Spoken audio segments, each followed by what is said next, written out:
Mhm.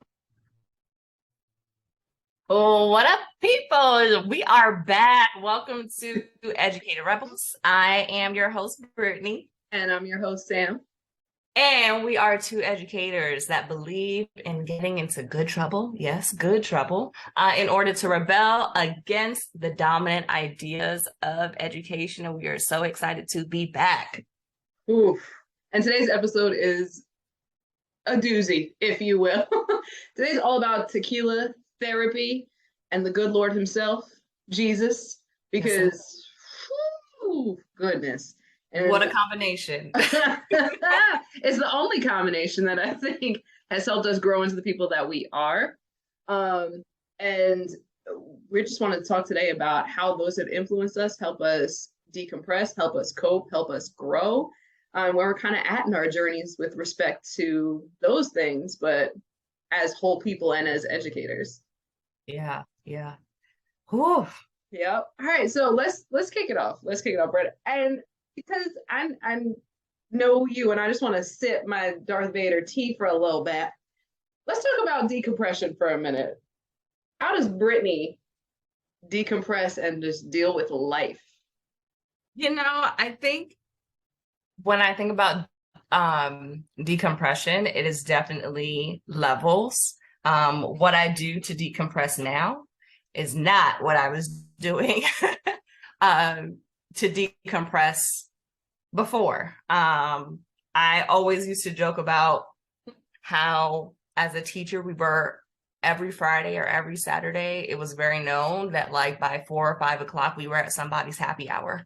Uh, and that is different than the way that I cope now, but I think it also definitely plays a role in how I was coping, how I was not realizing the ways that I should be coping. And then also, just being so busy or allowing myself to be so busy that I'm not identifying better ways to cope. And then also, when you have other people who are willing to do it, it makes things a little bit easier, when we're all stressed out, and we all feel like, we don't have a way to let go. It's easy to jump into happy hour, so to speak. And I think too, for me, I was not always a great emotionally mature person. And what I mean by that is I had emotions, but I was really good at holding them in. And therefore, it was easy to just hold them. And then when I got liquor in my system, it all came out. It all came out. And then it became easier to say, well, liquor made me say it. Instead of dealing with, well, how could I have dealt with it before? Or how could I have communicated how I was feeling before? How could I have actually identified what the issue was before? Instead of, like, I wouldn't say using it as an excuse, because I think that at that time, it was a way that I was protecting myself. I think it was a survival mode for me. And, and I was able to be like, no, it's easier for me to just put my feelings on this shelf, and then deal with it later. And then, if it just happens to come out because of Hennessy or something, then it comes out. And if anything's gonna do it, it would certainly be Hennessy. Yeah. And I think, it becomes easy as a educator to throw yourself into your work, especially with a career or a job, or a passion that is so deep into serving the next generation and serving children. It's easy to throw yourself into that and always feel like you have to do things. Right. And when you do that, you leave some things behind. If you're not careful, you leave some things behind. And I think that I was guilty of, like, going into teaching, knowing that I had not dealt with grief, knowing that I made the unconscious decision to not deal with grief and throw myself into work. And I think it's easy for us to do that. And now I'm like, I realize how that affected me. Yeah. And now I'm like in this fight of like, I don't want to do that. I want to be able to identify my emotions. I want to be able to like identify them quicker and not depend on something to help me get there. So it's been a transition. And tequila doesn't do what it did before. Also, I'm older, so like it's like really this. You really want to go there? You really want to do this to your body? Listen. So it sounds like you've had like an arc of evolution in your experience. Yeah, With it yeah, too. yeah, for sure. And like I will still say like you ask me to make a drink, I'll make you a banging drink. I will definitely do that. But as far as like I wouldn't even say there was a dependency on it because it wasn't. But socialization can do that. But what about you? How did you get to what are your decompression techniques then and now? All right. So to your point, they're vastly different. When I was in my late teens, early 20s, mid 20s, late 20s, early 30s. I say it like it was so long ago that I changed my habits. Not really. I did. I am famous for just kind of like bearing a lot of things, and then just, to your point, I'll go have a few drinks on the weekends and things like that. And by no means was a dependency at all. And I want to say, like, at the top, like, I'm not saying right, wrong, or indifferent. If you're someone that chooses to, drink and engage that way, by all means. Because I certainly did for quite some time. There's nothing to this day like a good gin and tonic. However, when I turned 34-ish, I was like, I'm not drinking nearly as much as I could. Like when I was like 20 and my beer pong skills were immaculate. They're still immaculate. Word. Oh, like I'm almost unbeatable. Almost unbeatable. that's where being a college athlete gets you. But like I'm not drinking nearly as much as I did. And I feel 900,000 times as worse the next day. I'm like, I had 2 drinks at dinner last night. I was eating rolls hand over fist, and I still feel sick. Like maybe it's the rolls. No, like it was the bread. It was the bread. It had to be the bread. The butter was weird. That's what it was. Isn't that? So I started realizing, I was like, okay, now my hangovers are lasting like longer and longer and longer, and I feel crappier and crappier and crappier. And I was eventually like, I don't even know that I like the feeling of the buzz that I used to get anymore. I don't even know that any of this is worth it. So around this time last year, I was just like, I'm done, and I stopped. That is not to say I haven't had maybe a total of like 10 drinks in the last year. So like 1 a month-ish. And that's literally like it's 1 and then please, like no mas. Yeah. Can't do anymore. And I'll say that has been an interesting journey for me, because I don't have any issues with it. Like even now when I think about drinking to some degree, I'm like, ugh. Oh, Okay. Yes. Okay, let me ask you this. Do you ever sit back and think about some of the things you survived at 2021 after a night of drinking, and you're like, if I try that now? Okay. There's no way. There's no way. It's the same reason I can't eat Reese's peanut butter cups for every meal like I used to. I can't, like, this body won't do it. Yeah, the reality of that is it hits quick too. So quick. I woke up and like one day, I swear, and I couldn't take liquor, and I could predict rain with my joints. And I was like, it's over for me. This is it. I can't, there's no more. There's no more. Right. Now I have to drink a lot of water, go on walks for my mental health, and like take ibuprofen, and no more. I can't even drink coffee anymore. So like, I have to do tea. Yes. So it's been an interesting journey in that a lot had to change. It also pushed me to like not outsource, to your point, not outsource my trauma, not outsource my grief, not outsource the anxiety or the depression that I have, and actually start to deal with it. Because those are just easy ways to, for me, to numb them out. I'm not saying that's everyone's experience, but I didn't have to deal with anything when I was out, to your point, at happy hour, or some of those teacher parties where you know that you had that one teacher friend that'd be like, everyone's coming over. I just moved to a new row home. Let's. Like, do you want to make your signature drink? Why not? Why not? You should have asked earlier. Right. Like, you're going to parties, just bringing giant handles of whatever you could afford. And now I'm like, what appetizer would you like me to make while we watch movies together? Would you like water with lemon? Because that's what we have in this house. Exactly. And let me tell you, I am happy about it. I am happy. I am not, like, I had a lot of fun in my journey growing up. But where I am now, I'm like, I'm cool with this. I'm cool with this. I will take my one night out a month and Right? I'm good.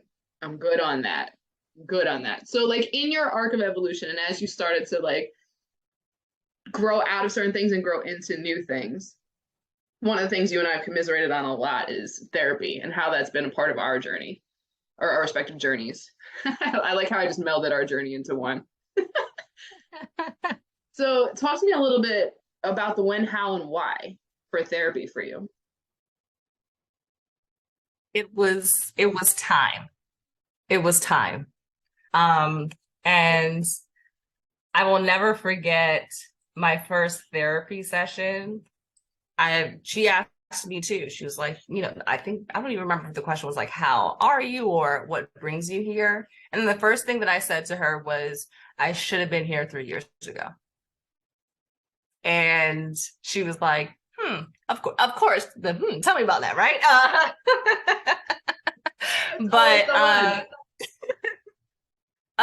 But in reality, that's again like the truth. I should have, I knew that I should have, you know, going into my career straight out of college as a teacher, and also experiencing a death in my family, where it was suicide. My cousin completed suicide right before my graduation, and then jumping straight into teaching.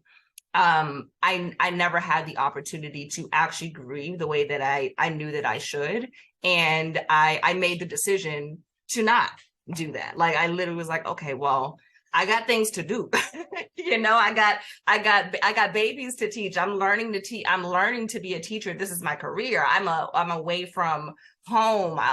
You know, I need to do all of these things. And I made that decision to be like, I'm gonna just get to it when I get to it. And the following year, we had another family tragedy. And I was like, well, I guess I gotta add that to the shelf, because I got work to do. And not because not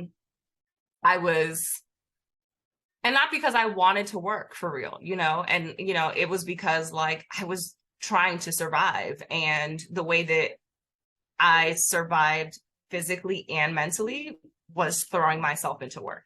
And the way that I had like learned to deal with my emotions was putting them aside and like saying like, I will deal with them when I get to them. And like trying to plan out when I'm going to have these emotions. And I spent years doing that. And then because I had experienced grief before, in high school, I knew what that feeling was.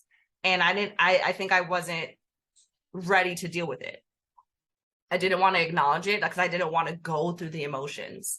Because who likes to be vulnerable? Who likes to? Death first. And if I know, yeah, like if I know that I can't, if I know that I don't have to right now, let me just not. And that was a horrible way of thinking, but I did 3 years of that. And, you know, I think the epiphany was when I got engaged, and I wanted to go into my marriage being the best version of myself. so that I can be a great wife, so that I can be a great mother. I knew that we wanted children, right? So I wanted to, and my husband now, but boyfriend at the time, had been with me for so long. He'd been with me through all of those, the tragedies that I'd been through. And I don't know, I felt like I felt like I owed it to myself to just like deal with it. And another epiphany was going into a new career as not teaching students, but I mean, not teaching children, but teaching adults, and adults who would possibly have similar experiences in terms of my traumas, that I would have to support them through. And I knew that that would be triggering, for me. And the only way that I could do it is if I had support, if I had help throughout the way. And that was my realization, like, I got to go to therapy and I got to do this now. And it was the best decision that I ever made. Whew. There's so much to unpack in that, for sure. For sure. So, like, in that epiphany, did you have conversations with other people that are like, you should try to, like, before you go into this big thing, which is marriage, you should try to do this? Or was that really like intrinsic for you? You just knew that that is what you wanted? No, I think by that point, I knew that I was outside myself. We gotta put that on a t-shirt. We gotta put a t-shirt. Yeah, at that point, I didn't recognize who I was. I didn't recognize who I was emotionally.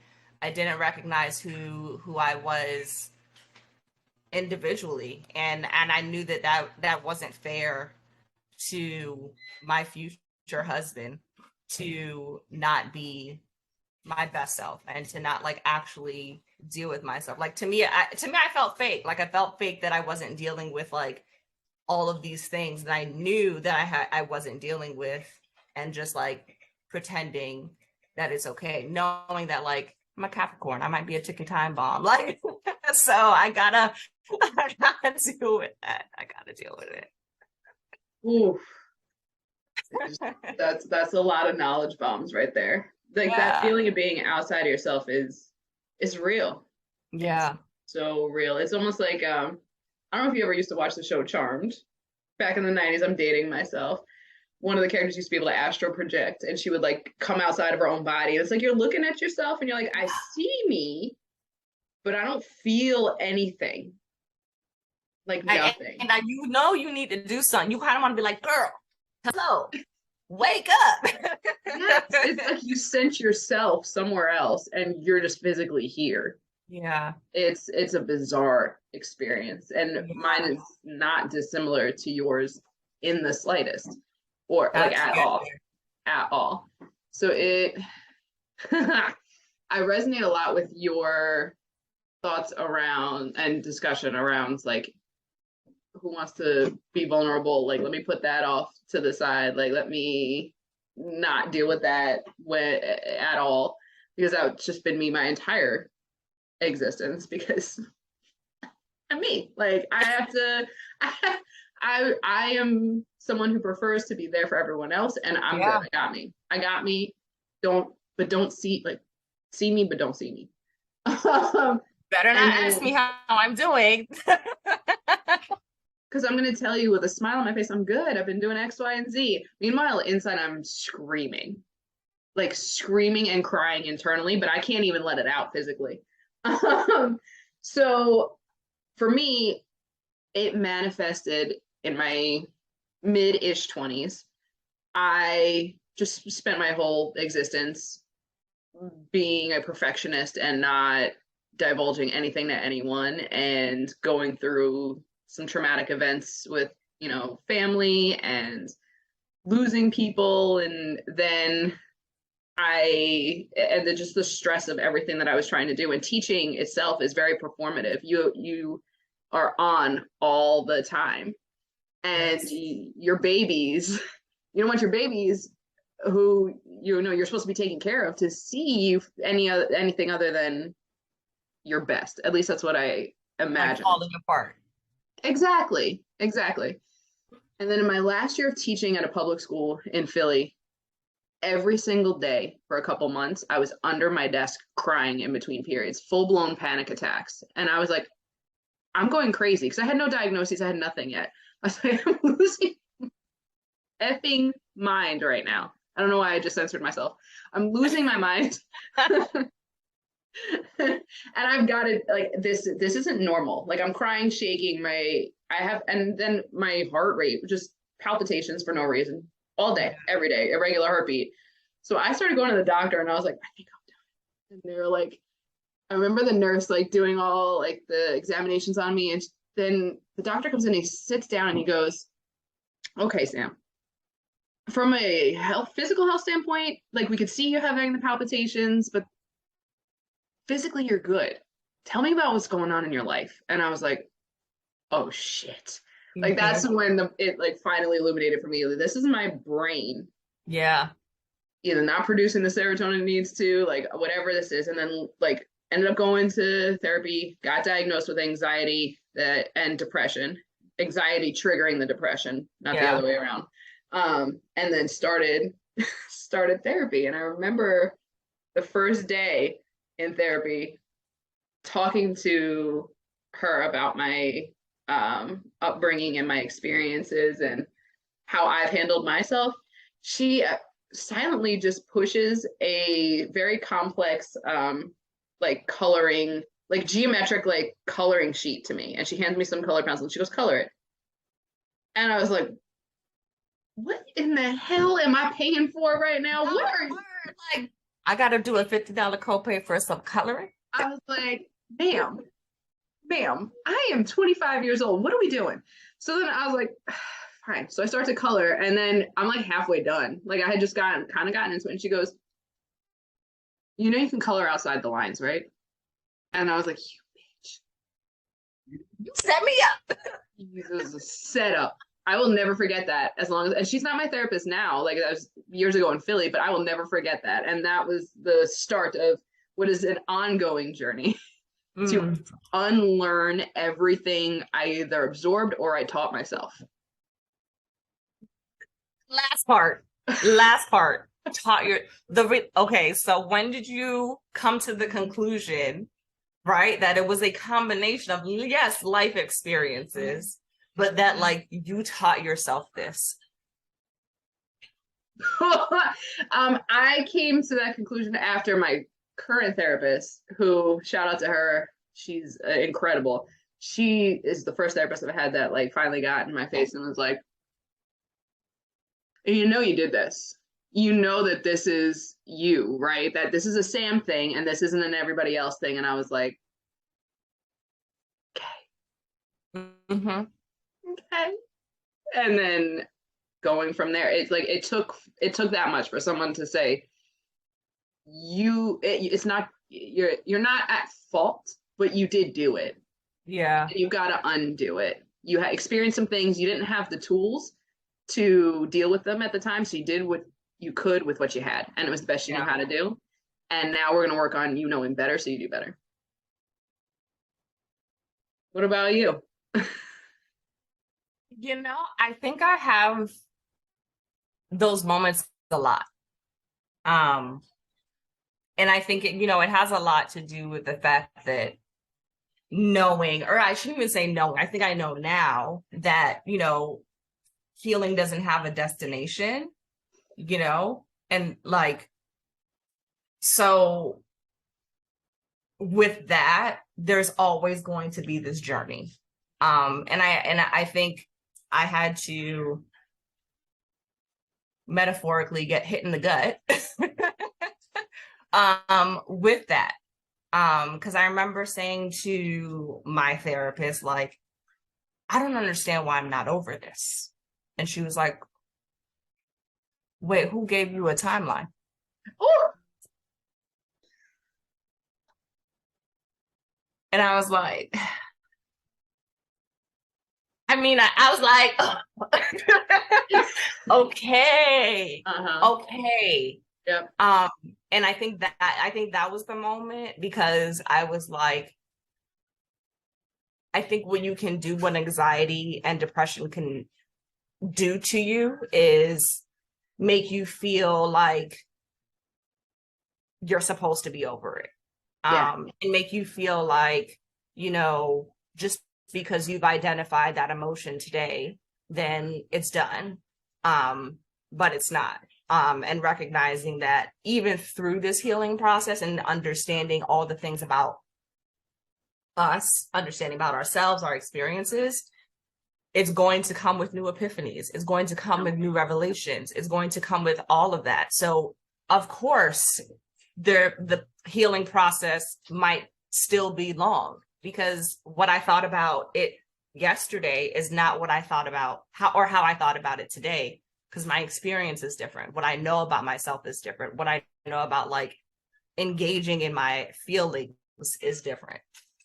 And that's some hard shit to deal with, you know, like even knowing that, like, I'm like, okay, cool. Okay, but when is it? When? Like, I can't wait till the day where I'm like, yes, I'm completely done. But I also just know and understanding that there is no day. And I think one of the things that has helped me realize that is parenting. Is parenting, because every time they do something, or you know, your child does something, like when Solomon does something, I'm like, and then, you know, I'm like, oh, this is, you know, triggering me. And then I'm like, well, why is this triggering me? Mm-hmm. What did I do? How did I feel about this? Yeah. And yeah. And then also understanding that, you know, like our parents, you know, they had to do that level of thinking too. And that's the part of healing that makes it interesting, because we're Yeah. all on the cycle. And just as, you know, we're healing, other people are healing around us too, as we learn our feelings and communicate with them. And sometimes those things, you crash into each other in the process. Word, word, word. Our parents' generation is not a generation of therapy. They are a Yeah, generation of suck it up and keep up appearances because you cannot allow anybody else to take from you. And that's what people do. yeah. You know, yeah, agreed. And speaking of parenting and generations, we both have like bonded on church upbringing. And I think a lot of the way that we have been raised, or the way that, you know, we have been dealt with, I shouldn't even say dealt with is a word, like that word feels weird to me, but like our parents' understanding, their generation's understanding and experiences were through a combination of their upbringing, which was church, right? And believing, and how that plays a role into therapy. Like, we both still go to therapy, but we've had a transition of what church means to us, and what having a relationship with God means to us. So what was that like for you? When did you realize that like there is no separation between the two for you? Whew, how long do we have? Oh, okay. So I will name that my relationship with I'm going to separate religion and I'm from my spiritual growth. I'm going to separate the two intentionally because my relationship has been complicated over the years with it. Yeah.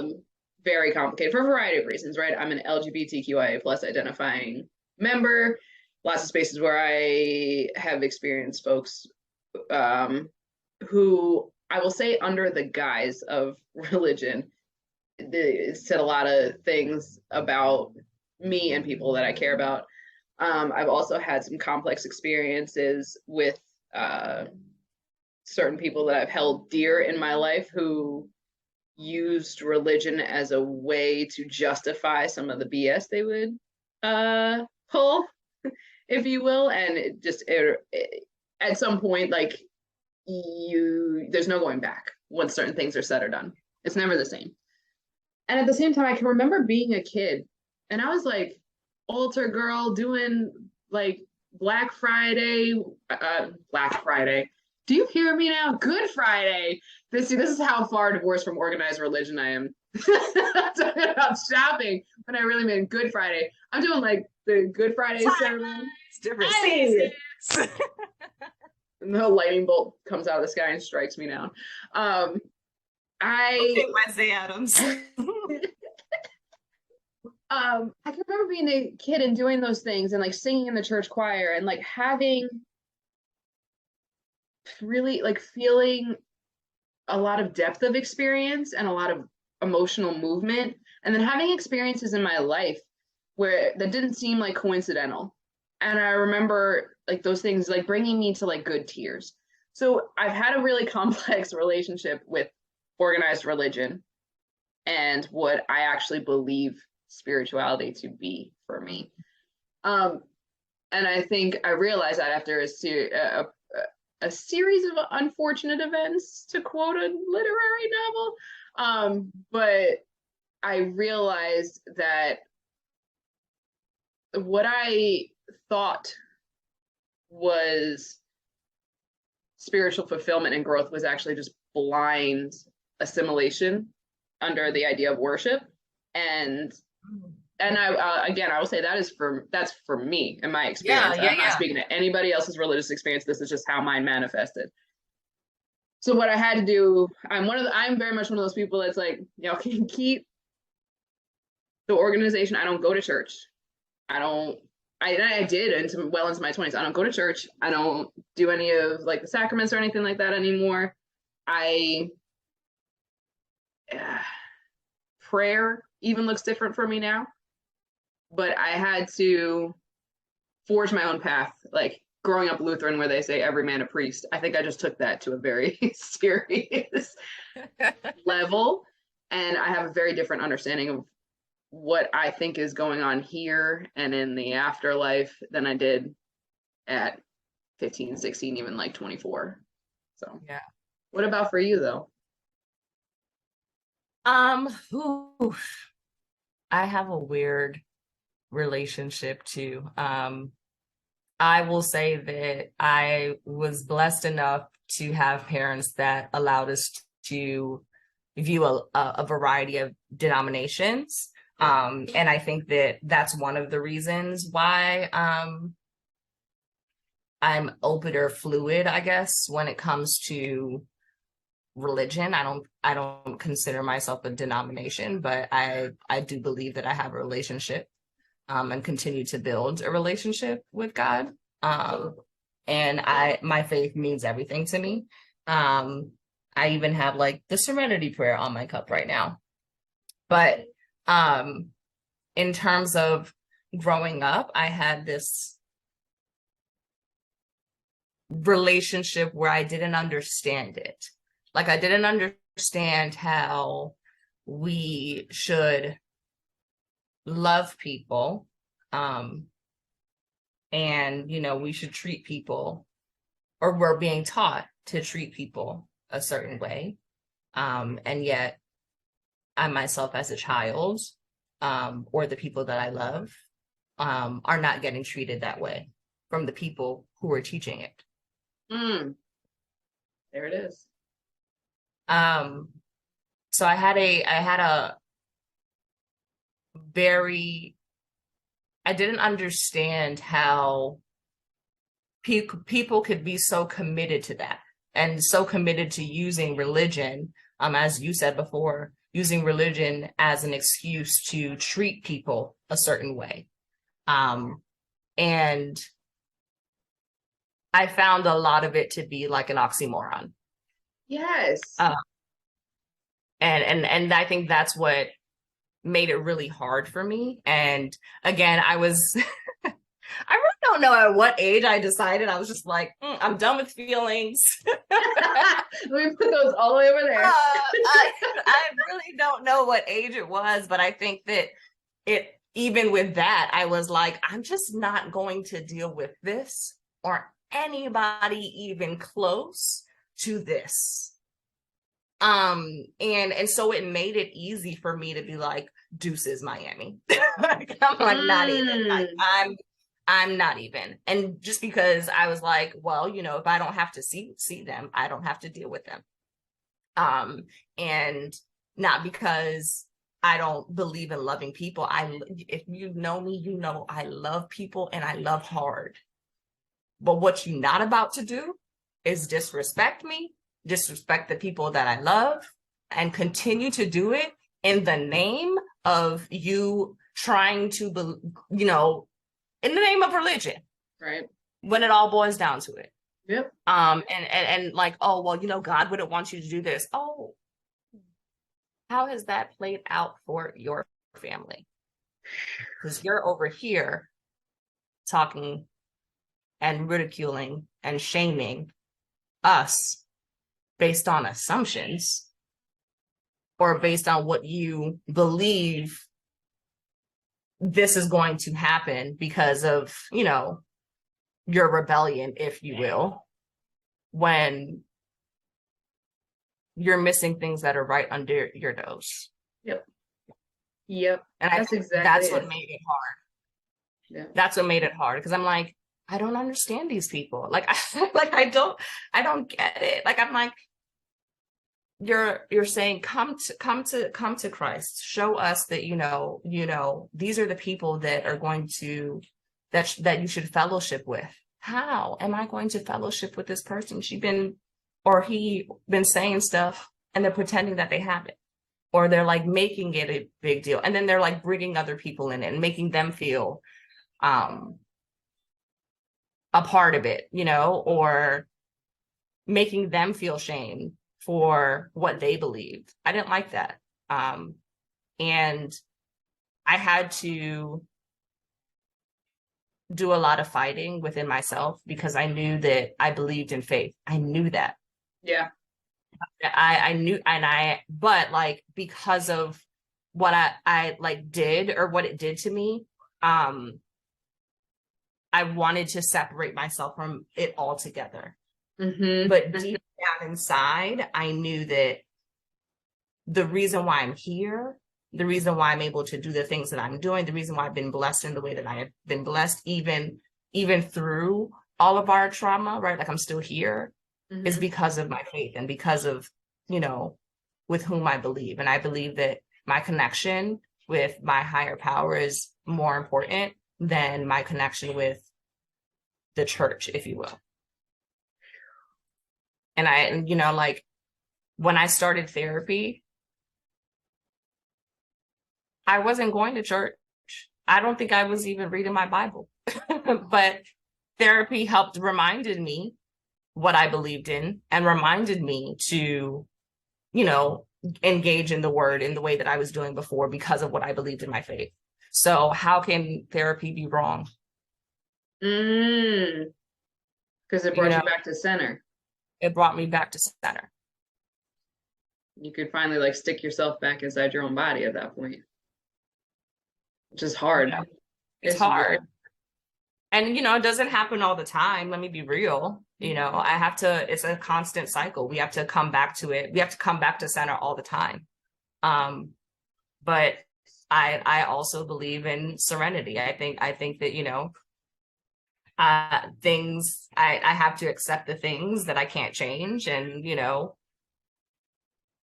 as it says, have the courage to change the things that I can, but also like, and know the fact that like every day I have to engage in wisdom to know the difference, and believe that like I have to ask and believe in my faith to know the difference. I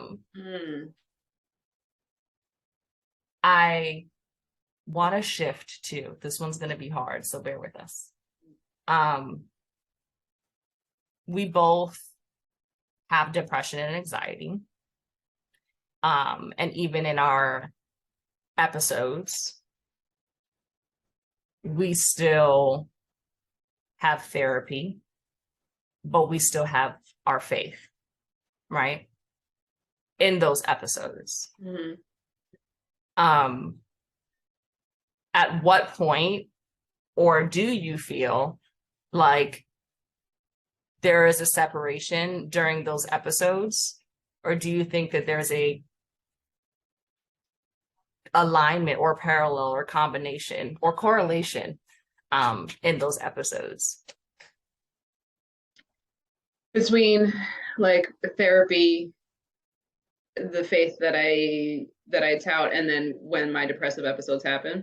Mm-hmm. Man, that's a hard question, but my instinctively, when I have those depressive episodes, mine, I have to give a little context as to how mine manifests. I will go through periods of rolling panic attacks because I'm just like trying to manage everything and be perfect. And then the panic attacks, eventually one will hit hard enough where I can feel it. It happens like that. And then sometimes I'm just standing in the kitchen, like stirring something, and then it's like the very essence of who I am feels like it gets sucked out of my own body. Mm-hmm. And you ever like even like you ever see an image of a battery and it's like just and it drains? That's what it physically feels like. Yeah. And then I'm gone. And like I know I'm not here. So accessing therapy and like even like my smaller coping mechanisms and like whatever beliefs I do hold becomes really hard for me. Full disclosure, I'm on the heels of just coming out of like a depressive cycle that I've been in for off and on for quite some time. I just got out of therapy a couple hours ago, right before we did this. And I know that when I'm in a depressive episode, I'm just saying and doing things that are just going to get me through the day without having to answer more questions than I need to. Mm-hmm. So I'll tell you what you want to hear. So you leave me alone. And if I tell you at all that I'm experiencing anything other than feeling perfect, you better believe that you are somebody that I wholeheartedly trust, because out of everything that we were talking about before and all the experiences that we've had, trust is a big issue that I have with people that I'm really trying to grow and break out of. And some of that, as I say, it is probably in that I don't trust myself most times, because I can't always tell what's an emotion, what's real, what's not, what is an overthought. How much of me is me sometimes, and how much of me is either the anxiety or the depression. So That. so frustrating. It's so frustrating. What about for you when you have your episodes and experiences? I think they're similar. One thing before I get there, one thing I do want to name is I think that like you helped me name when I'm feeling something. Even if I didn't have the words, you helped me do that because you named it. Like when you were like, bruh, it's one of them days. Like I feel it coming. And I knew exactly what you meant. And I think that like that was the thing that I needed too, because sometimes like you said, like you can almost feel the exact second that it happens and you don't know what to do. But then I can say, hey, it ain't the day. It ain't the day. That's another t-shirt. It ain't the day.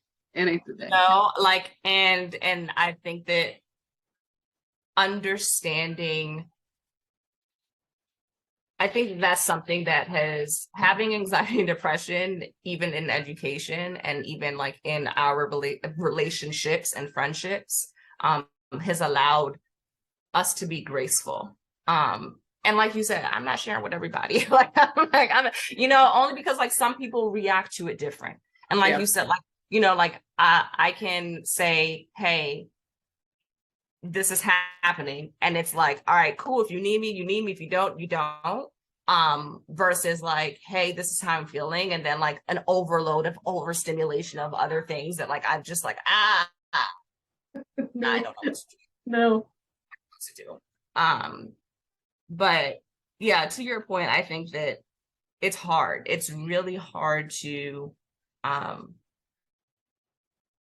grasp, if you will, the faith, the therapy techniques, the all of that when you get into that episode. But I think that, again, one thing that I will say, like I said at the top, is like something is always like in there, even if it's tiny, even if it's like as tiny as a mustard seed, right? Something is in there that I know is like actively trying to get me out.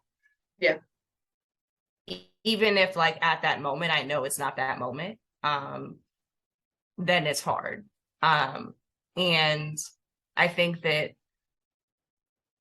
we relate because our episodes can kind of like do this with each other. Like we kind of know when they're happening. Like we plan our episodes around one another's episodes. Right. Like, all right, you got it this week, sis. So, no.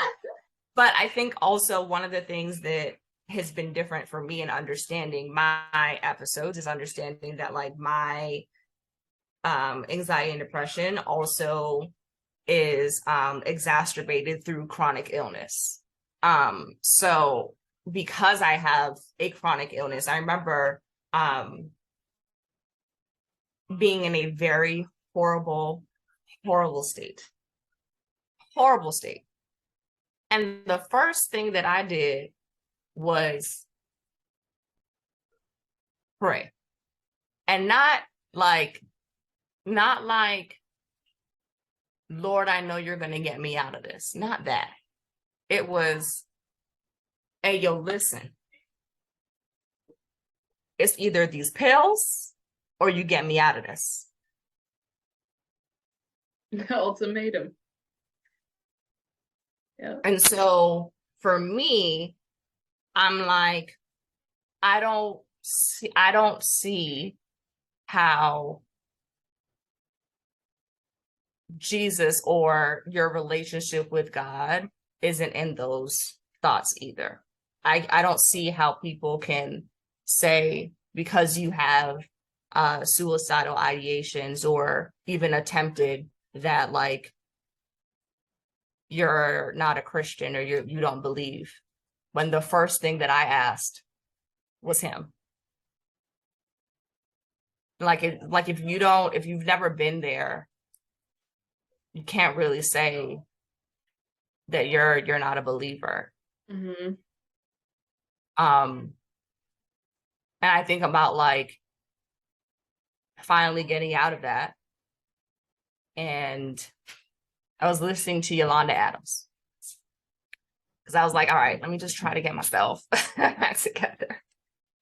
And there was I don't even remember the song name is escaping me right now, but the lyric was someday I'll leave this earthly dwelling and my soul will soar.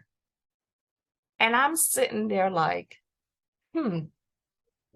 why is that the moment that I'm like, but yes, what if that's where I just want to be? What if my soul wants to be free and see Jesus? How can you condemn people who have suicidal ideations or suicidal preventions when even at that moment I had to pull over. I was driving, I had to pull over because I was like in tears. Like I was like, but this is how I felt at that moment. Yeah. Like that's how I felt. And it's hard to, and that's how I'm like, I was able to come to that realization because of the combination of what I've been able to do with my faith and what I've been able to do in therapy. Like that wouldn't happen without each other. Yeah. I wouldn't have been able, because it would have all been confusing. But like I don't think that I'm less than because I had suicidal thoughts or because I had a suicidal attempt. You know, I don't think that I'm less than. I think that happens. Mm-hmm. And, you know, and I think also too, like when people come to that realization, it doesn't mean like everybody panic. Like, and I think it doesn't mean everybody panic, because I think also that has to do with like my training in mental health. And I think my certificate's up there. But like understanding that like there are levels to that. There are levels to understanding where people are in suicide. And like but because people just hear suicide, then it's like all breaks, everybody go. They need she or he need to go to the rehab. I'm like, oh, but I was saying this was past. I'm saying like, I'm aware of it, and here's what I'm wanting to do, so that I can cope, so that I can heal. But yeah, I think it's such a complicated experience. Mm-hmm. But I think for us, it hasn't been separate. Mm-mm. No, that was heavy. You're 1,000% correct. Because not only was, and what it sounds like you're saying too, not only was I able to make sense of my own experiences, but I was better able to empathize with others' experiences. And folks showing up similar to the way I had, or even in a way that's not similar, but I recognize that what they're doing is born out of something that I can understand what they're doing, feeling. And it's complex. And without having like the just the depth of faith in my purpose here. Mm-hmm. And then therapy giving me the tools to like stop blocking myself from that. Say that. That's that. And mind you, I've only really come to that understanding like the last like month or two. Like, I know exactly why I'm here. I know what I'm here for. I don't know much. Yeah. I don't have conviction for a lot, but I do know that I'm here because how I make other people feel is one of the only things that matters. And I love to bring joy to other people. And I can't do that if I'm not me or if I'm not here. Hello. So it's all cyclic. Yeah. And when things are cyclic, it's hella frustrating, right? Because you pound your brain against like one thing, like, why can't I get this one thing done? And then it's like, well, let's connect it back to this, and this, and this. You did this the other day and you had that trauma and you're still in the cycle of, trying to heal from that. But you get faster at being able to get through that web, the more you engage with yourself in therapy and in your practice. Yeah. I think that's why, like, we did have to take a mini break from recording, but it came right on time. I think that like even what has happened or transpired between, in our personal lives in the last few weeks and months, got us to even have this conversation today. Because, we needed it. And I think it's good that, like you said, like that therapy allows you to recognize that even though like your purpose is giving to people, and being there for people, and, just naming that like therapy allows you to see that how you probably overdid it. Right. Right. Like, overdue, continuously overdue. Yeah. And the same's for me. Like, shout out to William Brad Thompson and Andre Chopra. They're my grandfathers. Like, they were giving people.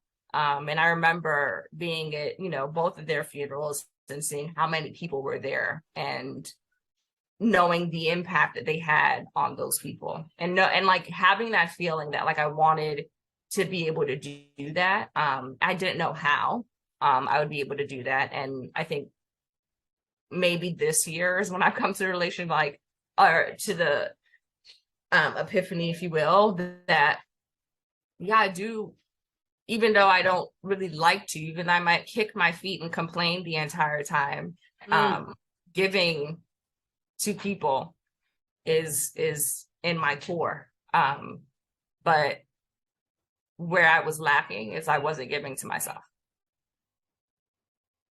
There it is. It's Like I was exactly like, it. okay, we got all these people, but like, oh, my name's not on this list. Nope. And I had no intentions of putting my name on that list. No, I didn't even think about it. Like it didn't even cross my mind to do so. Yeah. And I love feeling productive. I made a list the other day of all the things I'd gotten done, like in inside of like 3 or 4 hours. And I was like, boom, boom. I was like, that's awesome. Share with my therapist, and she goes, I don't see anything on there for you. And I was like, bitch. I was like, I'm just as sick of you as you are sick of me, Word. ma'am. Okay. And she was right. She was right. Because we for a variety of reasons, I think, have trained ourselves to put everyone and everything before us. I think that is a thing that women do in general.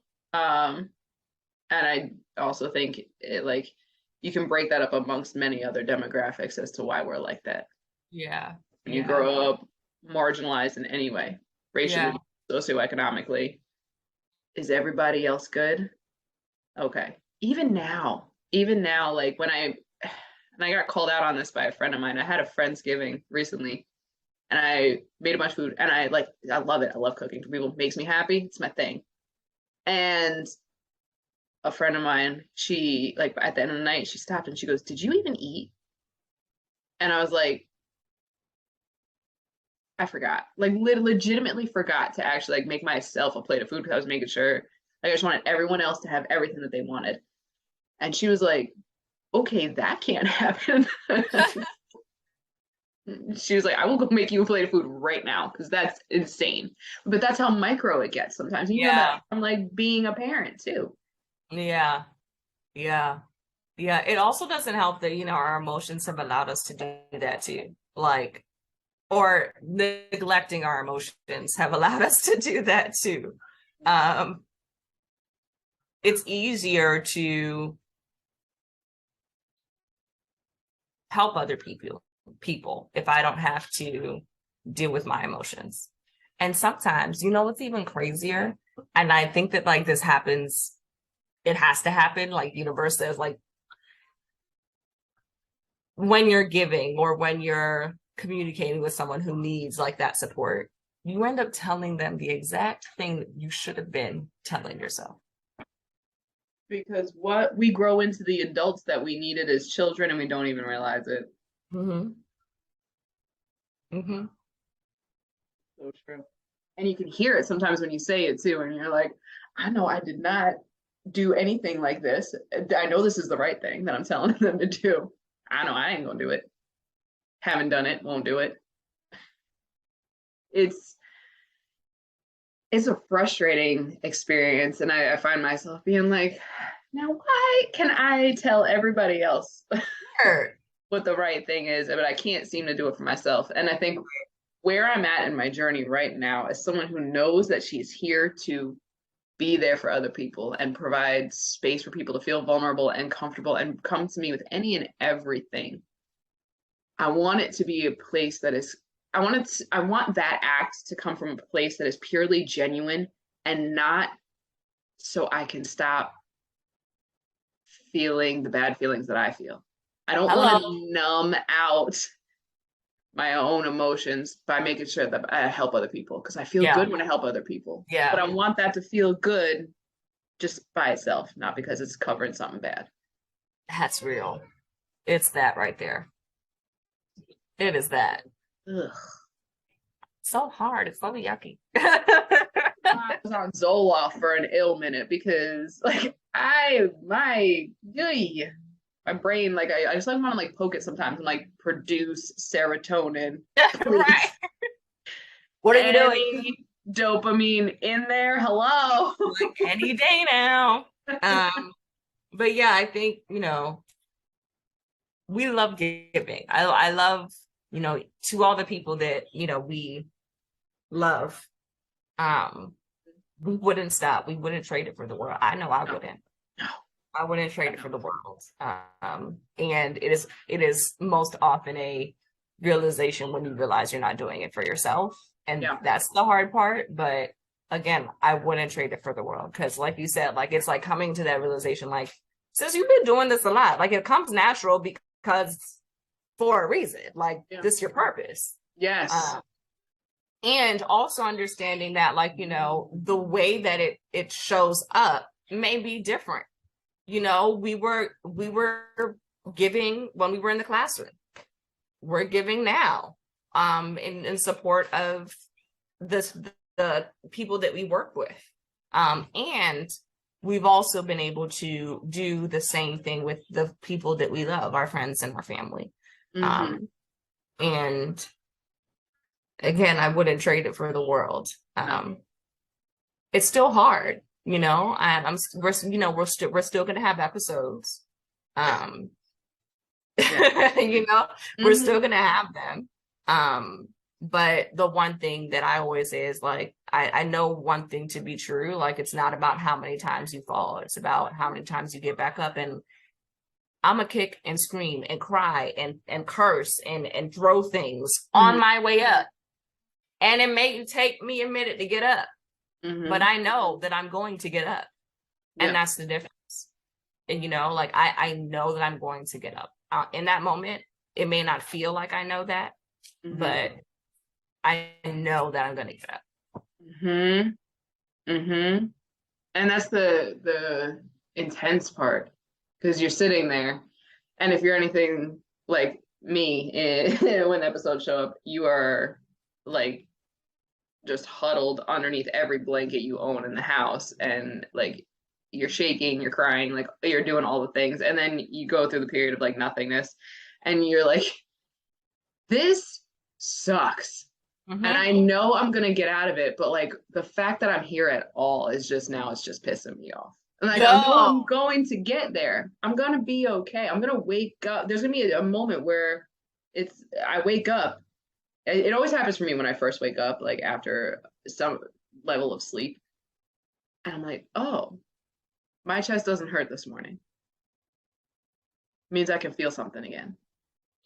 And there's just like, but the whole time you're up until then, you're like you're so frustrated, because it's like you keep telling yourself that I should be better at this. I should be faster at this. This shouldn't be happening. But you're right. It is part of it. It is part of the process of living. Yeah. For us. Yep. It's definitely a process. And everybody does it differently. Everybody goes through processes differently. Ours just happens to be in the form of anxiety and depression. Yep. And a side of PTSD, but whole another a little dash of PTSD. Because if you're gonna have the anxiety and depression, had to come from somewhere. I will say it gives us killer senses of humor, though. Like, we are funny. I'm just gonna name that. Word. We, sometimes a little dark, but but if by a little you mean very. Yeah. And also, I think I had to learn to do that too. Like I had to learn to laugh at things. Yes. Because it was either that or punch a wall, or right. That's not good. So let me try to get some, the dopamine, serotonin by laughing. Hopefully that's gonna help. True. It is so true. It's not a Joker laugh. I'm not in Dark Knight right now. I promise. This is a real laugh. That's legit, though. That is so legit. It's like I was watching a podcast. Or it's not even a podcast. It's like this episode series by these two drag queens that I adore, Trixie and Katya. I will share that with you because it's phenomenal. And at one point, they're talking. They just talk about whatever, like whatever topic comes to mind. And in one of the episodes, Trixie says, "I love myself, but I hate the way I am." And if that did not resonate with me so hard, I was like, "God, be that way." I love who I am because I know there's a me in here that is fucking dope. But Yeah. I hate the way I be sometimes. Okay. Like, oh, girl, why you didn't get it together? uh, uh. So I dash it with a little bit of funny to help get myself out of it. And then Yes, exactly. Exactly. Um, one of the things I think that this combination of tequila therapy and Jesus has helped us realize or helped me realize is that everyone is or was and is or was hurt. And the way that everybody deals with that hurt is different. And it's what works for you today may not work for you tomorrow. What works for you tomorrow may not work for you in a few years when your life's changed, when you get married, you have children. Like those are always changing. And I think that makes going through life interesting. And because this is educated rebels, I want to ask, like, how does that help you with engaging with educators, engaging with like the need to serve our students in the way that they deserve? Is the question more like, or is it, I just want to make sure I'm interpreting it right. Is it that how does my understanding that everyone's going to deal with things differently and they're going to evolve over time just like I will, how does that impact how I work with the educators now? Yes.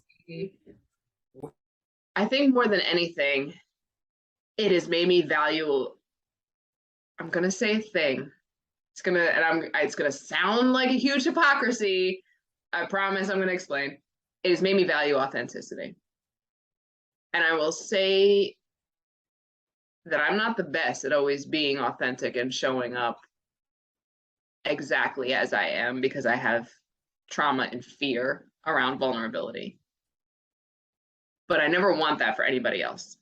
So when a teacher comes to me, because in my role in the work that I do, it's usually like if a student's coming to me, they're struggling with something and they need support. I want them to feel like they have the space to authentically show up and be who they are in all their glory and feel seen and heard and understood. So I lead with that in my work, because I somewhat self-inflicted have not always had that where I felt like I was safe to show up exactly as I was. So that is this at the center of everything I do and everyone I talk to, everyone I come into contact with, but teachers especially, because I know the nature of their work is performative and to deliver on certain things on certain timelines, and it's a lot of pressure. And there's not enough supports out there for teachers. So when teachers come to talk to me and just need to get it out, I want to be that space for them. What about for you? Word, yeah. I think, in our role, we have to see the hardest things that teachers go through. And we also have to see that, like, sometimes the things that they're going through can make them respond or react in a way that might not be ideal to someone or might feel uncomfortable to someone.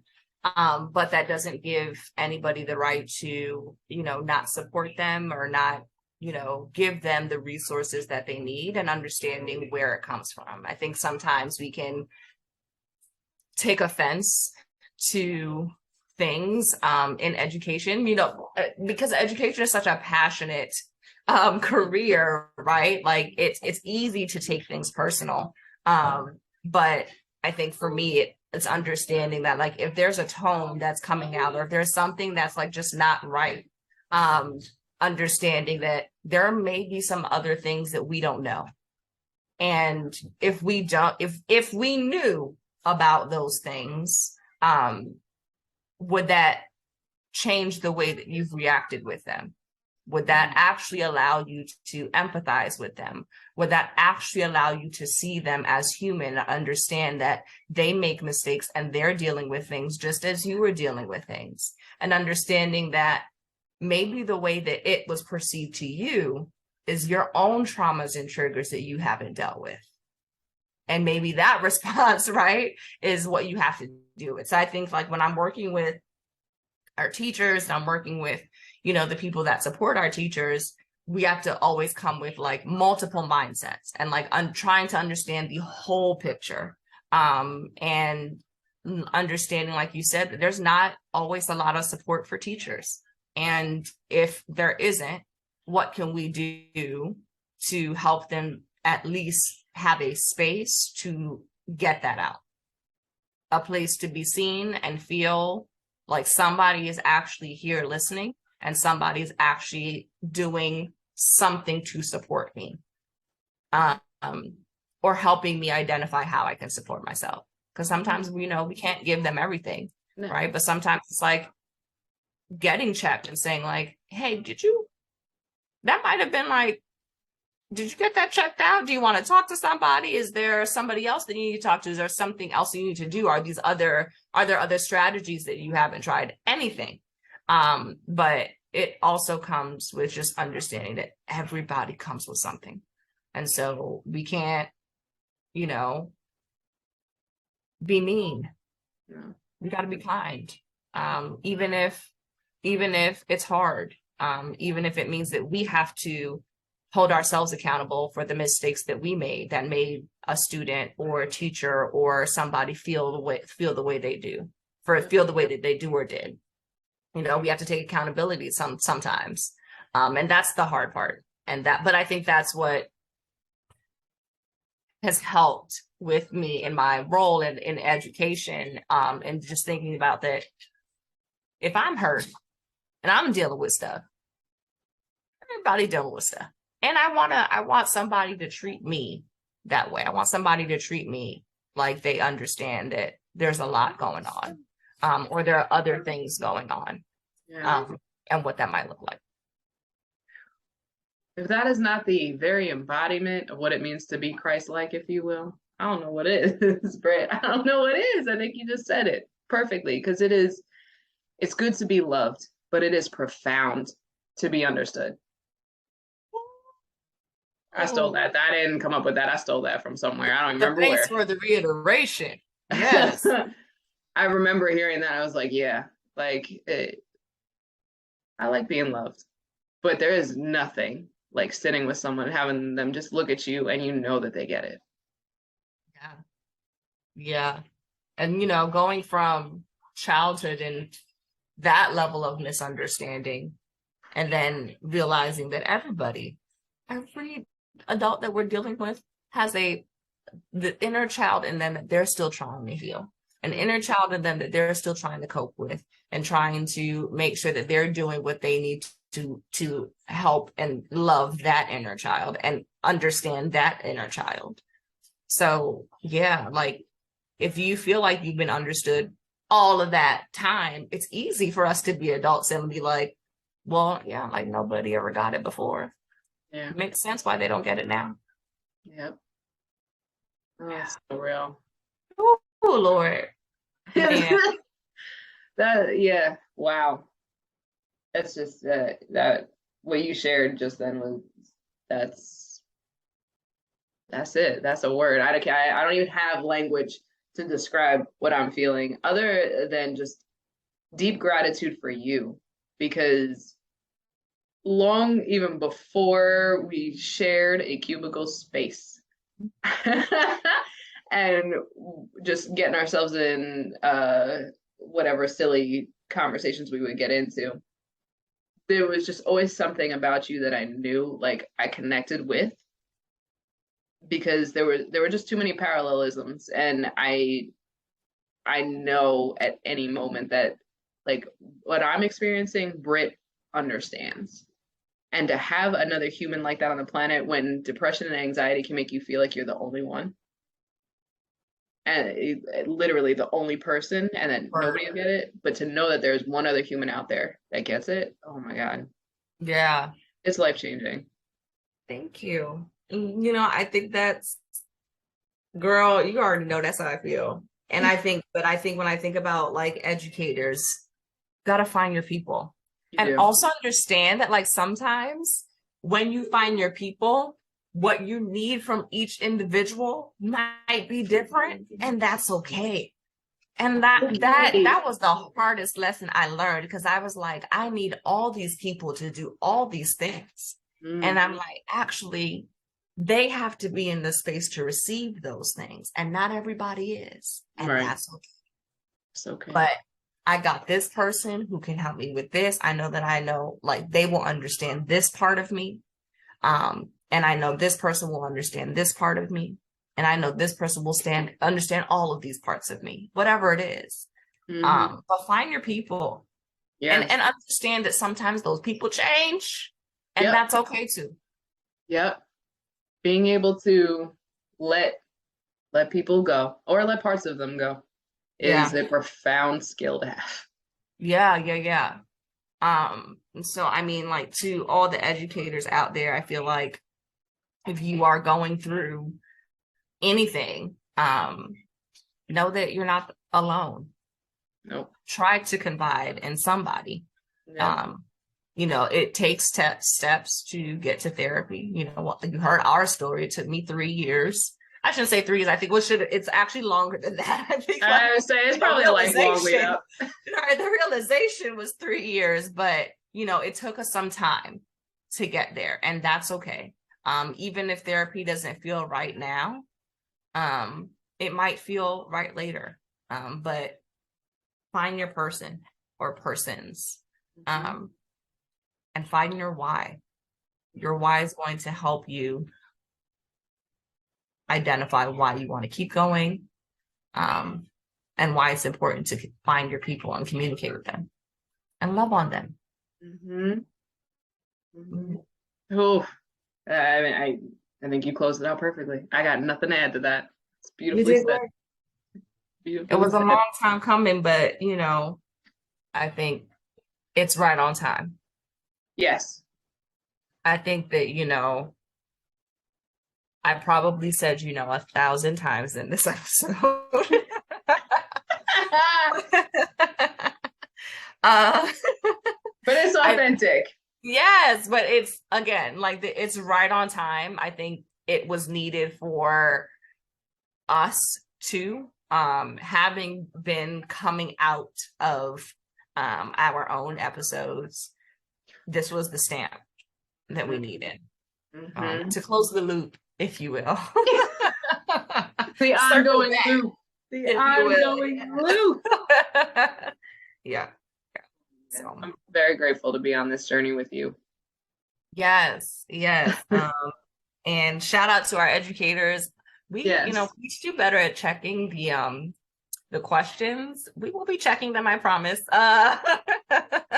Now that we pull ourselves out of bed to be able to actually look at stuff and read again. Yes. Yes, exactly. And understanding that it's okay. Sometimes it's going to happen. Be grateful with us, because we are you. We are the space that we hope that you feel seen and heard, and you can learn from as well. If you first like, subscribe, comment. If you resonated with this, if there are certain things that you still have questions, like how did you do this? How are you still doing this? Leave a comment below. We love to reach out to people. If you haven't heard, we love to reach out to people. So don't hesitate to ask us anything. We might be up at 2 in the morning replying to it. Because chances are I was doom scrolling anyway, and I'll see it. Yes. All right. You educated rebels. Thank you for being here with us, and we will see you next time. Yes, ma'am.